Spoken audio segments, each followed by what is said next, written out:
Hey, what's up, guys? Eu sou o Gavin e este é o meu sétimo vlog, então devo falar em português por causa de ser um número ímpar. No meu terceiro vlog que eu já fiz, eu falei sobre como a língua materna afeta a maneira de pensar, ou se realmente afeta ou não. E muito diálogo super legal foi feito nos comentários daquele vídeo. E eu concordo com a maioria de vocês que a língua materna realmente afeta os pensamentos. Eu já li vários livros e artigos a respeito, na verdade. Mas a gente tem que ter um pouco de cuidado quando abordar esse assunto, porque é o que você deve falar quando falar a língua materna que vai afetar o pensamento, não é o que você pode falar. Por exemplo, em português vocês têm a palavra cafuné. Em inglês a gente não tem, eu acho uma palavra super legal.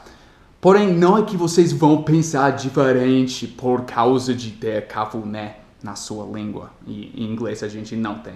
Mas vocês têm gênero em português e em inglês a gente não tem. Caraca, como é difícil o gênero em português. Mas por causa de vocês ter gênero, vocês são obrigados a falar o gênero quando falar em português. Não dá para não falar gêneros, né? Eu já tentei isso. Em inglês a gente não tem gêneros, então vocês sempre têm que estar ligados ao gênero de toda coisa para poder falar sua língua materna, o que afeta o modo de pensar. E nesse vídeo hoje eu tenho mais 5 exemplos de línguas ao redor do mundo e como a fala deles afeta o modo de pensar. E o primeiro exemplo se trata dos gêneros mesmo. Foi uma pesquisa em 1980, eu acho, com crianças que falam hebraico e crianças que falam finlandês. Hebraico tem muito gênero em toda parte das frases da língua. Finlandês é como inglês, que não tem gênero, ok? E a pesquisa achou que crianças que falam hebraico podem distinguir o gênero próprio um ano em média antes do que as crianças que falam finlandês, por causa de ter que distinguir entre os gêneros de todas as coisas no mundo. Eu perguntei para vocês no outro vídeo se vocês realmente acham que coisas têm um espírito masculino, feminino, uma alma masculina ou feminina. E talvez a metade de vocês falaram que sim, realmente tem.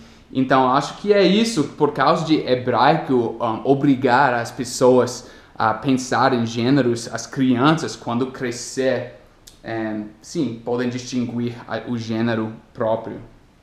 Eu tenho minha lista dos outros exemplos aqui. O segundo exemplo se trata dos gêneros numa língua africana. Tem línguas que têm 2 gêneros, 3 gêneros, ou até 15, 20 gêneros. E com esta língua africana tem, acho, 16 gêneros para coisas grandes, coisas pequenas, líquidas e plantas.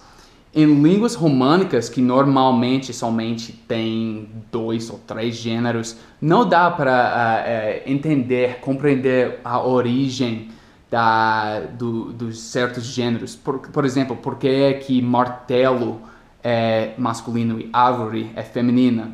A gente não sei como surgiram esses gêneros, mas com essas línguas com mais do que somente 2, 3 gêneros, realmente dá. E naquela língua africana, avião, a palavra para avião, pertence ao gênero planta. É planta mesmo. E como assim? É que antigamente a única forma de transporte era caminhar a pé, mas fora disso era canoas, ok? E claro que canoas eram sempre feitas de madeira, e madeira é uma planta. Mas depois disso surgiram outros modos de transporte, barcos metálicos, carros, trens e aí aviões. E é assim que avião hoje em dia pertence ao gênero de plantas. Que estranho isso, né? Mas por causa de ter mais gêneros, a cabeça naquela língua vai funcionar diferente. Outra língua super interessante é do continente Austrália, dos aborígenes da Austrália. E em vez de ter direções relativas, então meu lado esquerdo, meu lado direito, eles sempre falam com oeste, norte, leste, sul. Então esse é o meu lado oeste, lado leste. E a língua deles, quando eles falam a língua materna deles, eles devem usar essas direções absolutas, que não são direções relativas, para falar. Não dá para falar sem usar. A língua deles obriga eles a falar assim. E então, por exemplo, tinha muitas histórias super interessantes sobre essa língua. Por exemplo, acho que é mais ou menos o 10º de todas as palavras que eles falam no dia a dia que vai se tratar de direções absolutas.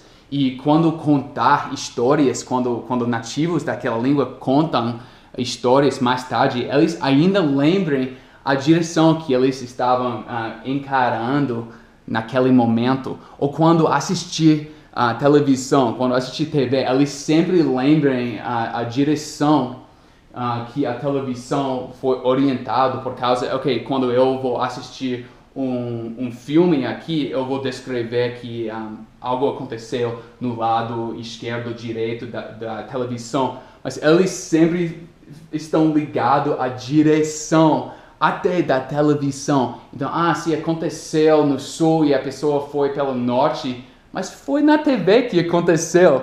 E super legal. E claro que a cabeça deles vão pensar diferente por causa de ter que falar assim. Então não dá para não prestar atenção à direção absoluta. Que habilidade, né?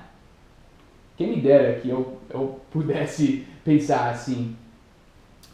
Outra coisa, voltando ao português, na verdade, e outras línguas românicas, eu acabei de ler sobre este exemplo, é que em português, espanhol, francês, quando, por exemplo, alguém vai quebrar um vaso e se diz normalmente que o vaso se quebrou, ok? Não pertence a uma pessoa específica, mas em inglês, quando acontece isso, quase sempre se diz someone broke the vase. Alguém quebrou o vaso. Instantaneamente atribuindo culpa para alguém, culpando alguém. Então, será que em inglês a gente vai punir, vai castigar pessoas mais rápido, com mais facilidade do que nativos das línguas românicas? Eu não sei, tem uma pesquisa a respeito, a pesquisa fala que pode ser, mas não é conclusivo. Eu acho esse exemplo um pouco mais fraco, mas ainda é interessante ver que em inglês a gente sempre tem que culpar alguém, atribuir a culpa para alguém. E talvez as nossas cabeças vão funcionar diferente assim. O último exemplo se trata de cores e a percepção de cores no dia a dia. Talvez vocês já ouviram falar disso, mas em grego antigo não tinha palavras para azul, ok? Porque não existia muito cor azul no dia a dia, porque é uma cor bem artificial, mais ou menos, além do céu e oceano, o mar. Mas sim, na Ilíada ou na Odisseia não aparece nenhum menção de azul. Todas as outras cores sim, mas azul não. Tem outra língua do povo Zuni, do Norte América, e eles não têm uma palavra. A propósito, esse exemplo é atual, eles ainda existem hoje em dia, e não tem uma palavra para distinguir entre a cor laranja e amarelo. E por causa disso, eles têm muitas dificuldades talvez não distinguir, mas descrever certas coisas entre amarelo e laranja. Então, talvez as mentes vão perceber as cores diferentes e a gente tem uma vantagem sobre eles. Será que é assim?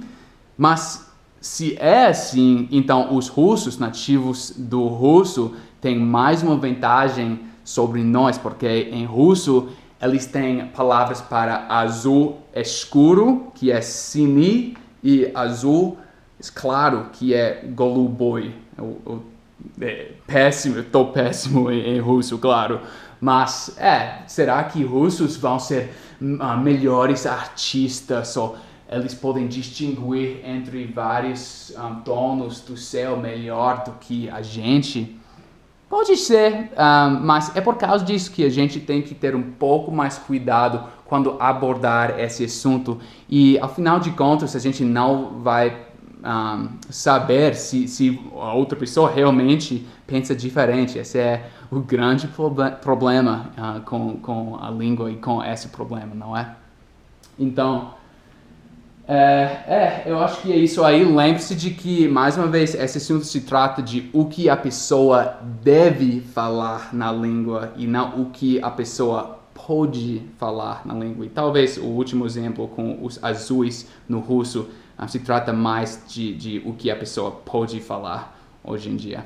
Eu não sei, mas seria super legal mais uma vez criar um diálogo nos comentários. Eu quero muito saber o que vocês acham a respeito da sua língua materna, do inglês, dos outros exemplos que eu dei, outros exemplos além disso. Seria muito legal e sim, vamos falar aí, tá bom? Obrigado por assistir. Talk to you guys soon.